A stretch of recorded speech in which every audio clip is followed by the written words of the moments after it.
What's up, y'all? Welcome back to my Star Wars Expanded Universe Chronological Review series, and we are back today to continue discussing the Star Wars Expanded Universe timeline in chronological order, and we are still in the midst of the Tales of the Jedi era. Last time I talked about the Tales of the Jedi Dark Lords of the Sith audio drama, and I said that we were moving on to the Sith War, but before we do, we have a short story to cover from the Tales of the Jedi Companion. Yet again, another short story that comes from the Tales of the Jedi Companion. Man, we've spent a lot of time in this source book so far in this series. And this is likewise, as all of the stories, by George R. Strayton.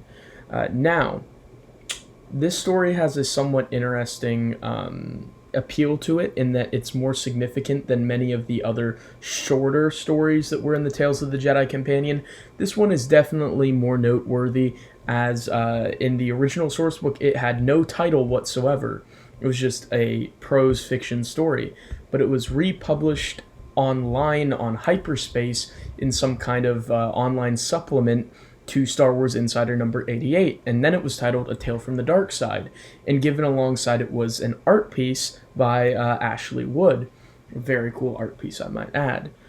So this story features a young female Jedi Knight as our protagonist named Vera Nareem. Vera Nareem is actually a pretty interesting character, I feel. They do a good job making her to be likable, and you're not wanting harm to come to her, despite this being a short story. She does have personality. She's not too blank slate. You are rooting for her. Interestingly enough, she speaks in the language of the Sith early on, as she has come to Crayus 2 studying Sith teachings. And she gets to a Sith temple on the planet, and this is when she reads from the old language, of the Sith. And her goal is to get into the temple and study Sith knowledge without succumbing and falling to the dark side. So she has a plan going in where she wants to appear to be neutral to the Sith, because she knows that surely there will be Sith spirits here on Crayus 2. It's a Sith world. And as expected, once she gets into the temple and encounters obelisks and other Sith-y-related architectural structures, there are chantings and ruminations going on as she encounters and is met by many undead Sith ghosts. And she starts this ritual that she's using to try to get some knowledge out of this. And so as she's gone through this ritual, she is welcomed into a Sith library, which it's really cool the way it's depicted as like kind of coming up from the ground.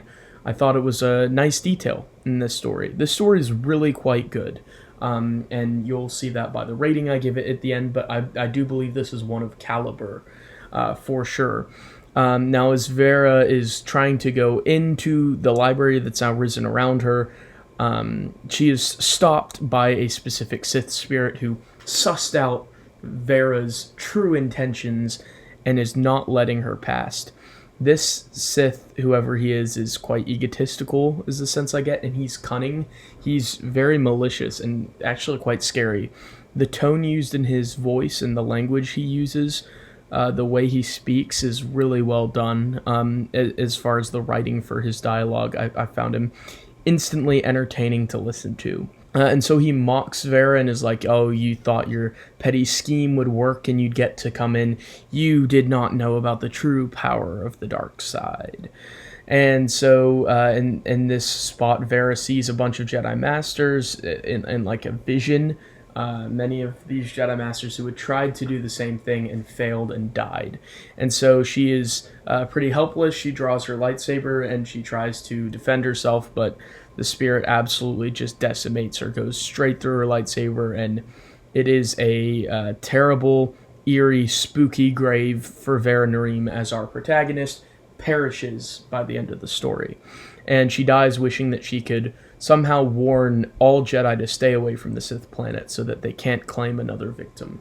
Now, an interesting detail that I wasn't aware of because I don't really follow Disney canon, but I learned in the description of the Revanchist reading of this story, which before I say what this interesting piece of real world continuity is, I would point out that that might be the best reading that the Revanchist has ever done.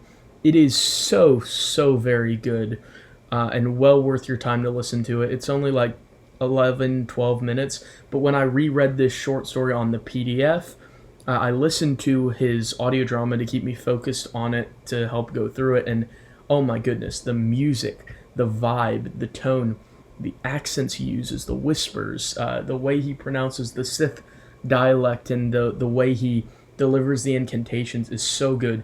It is such an eerie mood that he's able to deliver, and just he genuinely elevated the story so much with his reading of it. It's really wonderful, and anybody who's a Star Wars fan or Tales of the Jedi fan should go over there and listen to that reading, because it is so good. So good. I know I've plugged his readings a lot during this series, but I truly mean it here. Not that I've not meant it before, but I truly emphasize just how good the reading is of A Tale from the Dark Side.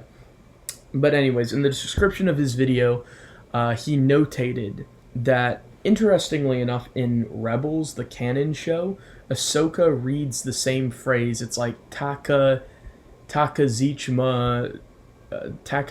Matoka Duwaj or something like that. And Ahsoka says the same phrase in Rebels that Vera Narim read in this story. Fascinating bit of context there. Absolutely fascinating. I was very surprised to learn that. That means that someone over there at Disney's a EU fan, apparently. But yeah, so this story is just so good. I would point out this is an example of Star Wars doing horror. So we know about Galaxy of Fear, of course. We know about Joe Schreiber's work with Red Harvest and Death Troopers, but this is another example of a true attempt and take on Star Wars as a horror genre. I truly believe that. This is a horror short story, I would argue. The way the tone is set is dark and eerie, and the spirits here are just kind of freaky and creepy. So it would be a great one to read for our Halloween season, for spooky season, which is upcoming in about a month as at the time I'm recording this. So this is a great story. It's written incredibly well. It's short, it's zippy, but it's effective at what it does, and it just adds another layer of nuance and depth to the universe of Tales of the Jedi, and just expands upon the content we have for it. And it's really good and well worth your time. I would rate this short story probably about an 8 of 10. It's one of the better short stories, I would argue, in the expanded universe. It's up there with me. I'm going to do a top 25 EU short stories someday, and this one's probably going to be on that list. Probably somewhere on that list is this short story. It is just so very good, and I would definitely recommend it because it's well worth your time. If you read A Tale from the Dark Side, what did you guys think of it? Did you like it? Not like it? Agree with me? Have further thoughts? Let me know in the comments below. I'd like to hear what you thought of A Tale from the Dark Side. I thought it was amazing.